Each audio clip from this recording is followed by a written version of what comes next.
picante, dulce, delicioso, or mal. Salsa can be either spicy, sweet, delicious, or bad. This all depends on how each ingredient is on its own. Tita, one of the characters in the book, like water for chocolate, starts chapters in the novel by describing recipes that she is cooking, and each recipe has a certain effect on the other characters in the book. This changes so many factors in the book in which true emotions battle against family traditions. Laura Esquivel is a Mexican novelist and a Democratic politician who wrote this book because of her belief that cooking and love are harmonious. She was inspired by her time spent in the kitchen with her grandmother, cooking and baking recipes which she loved to enjoy with her family. In this video, we will show you how to create a traditional and delicious salsa to enjoy on any occasion. Intelligence is knowing a tomato is a fruit, but wisdom is knowing not to put a tomato in a fruit salad. I hate being told what to do. I always have. Unlike Tita in Like Water for Chocolates, I have never experienced a cultural tradition that forbade me from marrying my true love.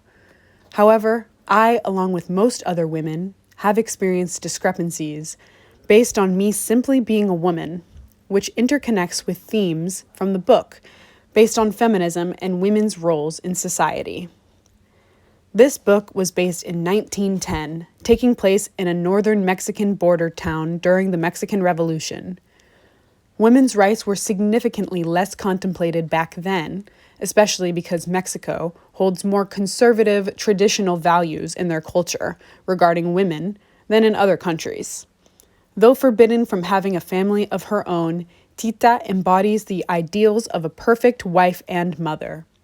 She cooks, she cleans, she is the caretaker of her mother and her sister's family, which includes her sister's husband, the man Tita is forbidden to marry.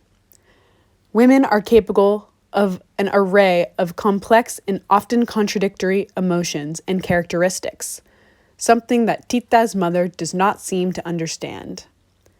Like Water for Chocolates teaches us to defy social norms, as the novel favors revolution over tradition. Similarly, in 2021, we can all defy social norms. I am a terrible cook. Tita would not be very proud of me. But the point is, cooking should be a skill that everyone should embrace, not just the women.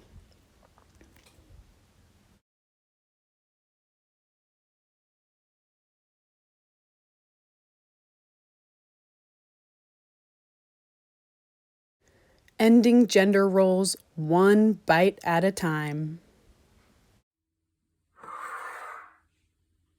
Like Water for Chocolate began by mentioning how difficult it was to chop onions without crying.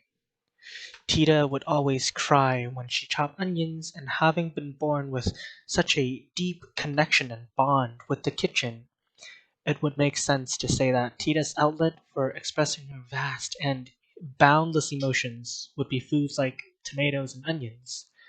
But like an onion, emotions come in many layers. I, myself, like Tita, we were expected to fulfill our roles as children living in a family. It goes unsaid, and it is sort of an unspoken expectation of me to take care of my parents when they grow old, simply because I am the youngest one and it would be the most convenient. But that's about where the similarities end. While I enjoy the pseudo freedom of being able to love who I love, I don't really. Having grown up within the same household, and as I grow as a human being, family members are bound to notice things like matters of sexuality that stand out and don't seem quite right. As they gather more and more evidence and hold more and more suspicions, they begin to ask questions under the pretense of caring about me. Even when I give them answers that I'm supposed to, they're not satisfied because I'm no longer trusted.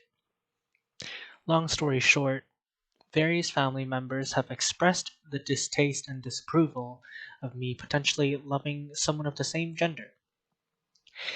They care about having biological kids and passing on the name. They care about being traditional and following cultural and Asian norms. They care about how a supposed higher being that lives in the sky would be displeased. But what about me?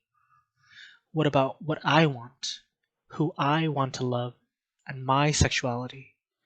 The ones that are supposed to love me unconditionally puts pressure onto me to choose between family and love. I only desperately hope that I have some semblance of a happy ending like Tita did.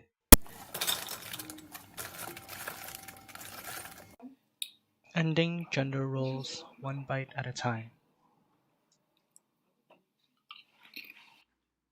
Jalapenos are extremely spicy and must be carefully dealt with, just like my grandmother and I when we were cooking together in the kitchen. My grandmother would teach me how to cook many different delicious, culturally rich foods, teaching me about our cultural history along with the recipes, teaching me about our heritage and what the food we eat represents.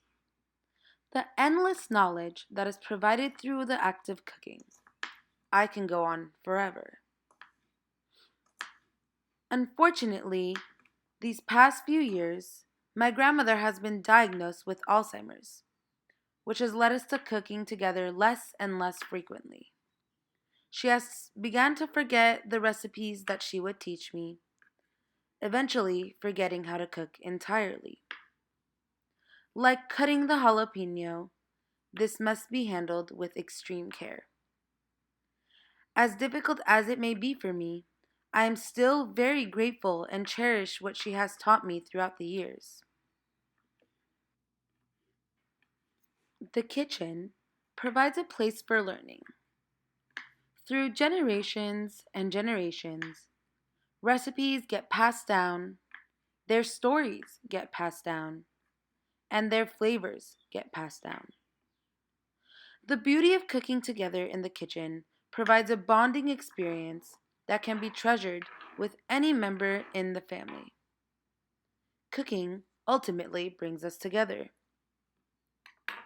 We can see this represented many times in the novel. Cooking is used as a form of therapy, is used as a form of bonding.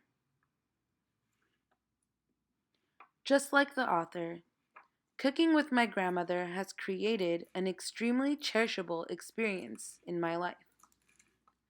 These recipes that she has taught me will remain with me forever until the day I decide to pass them down to my grandchildren. I will be able to recreate these recipes and possibly even add my own little twists and spice things up, just like the jalapeno.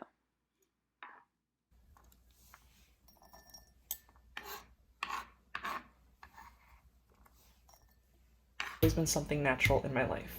From the many separations that my parents went through to the painful separations that I went through with my boyfriends. As of recently, I've separated myself from my mom's side of the family, similar to the way that Gertrudis separated herself from Mama Elena and the rest of the family. She chose to run away with her true love and ended up doing something that made her happier.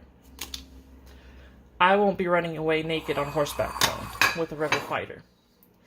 I will be driving away clothed with my dog from the family that has given me so much pain in most of my adult life. My family has been a ticking time bomb whenever they interact with me, just as what happened a few weeks ago with the day that I decided to blow up on them. I couldn't stand their shit anymore, and I wanted them away from me. Came out as transgender to them, similarly to how Gertrudis came back to the family, saying that she was a leader in the rebel army. We both did what made us happy, even if it meant hurting the ones that we loved. Separating spices in a salsa picante seems like separation can be negative. But separation is also positive in a way that each flavor can be admired. From the spice of the chili peppers to the sweetness of the onions. Each is happy on their own, doing their own thing.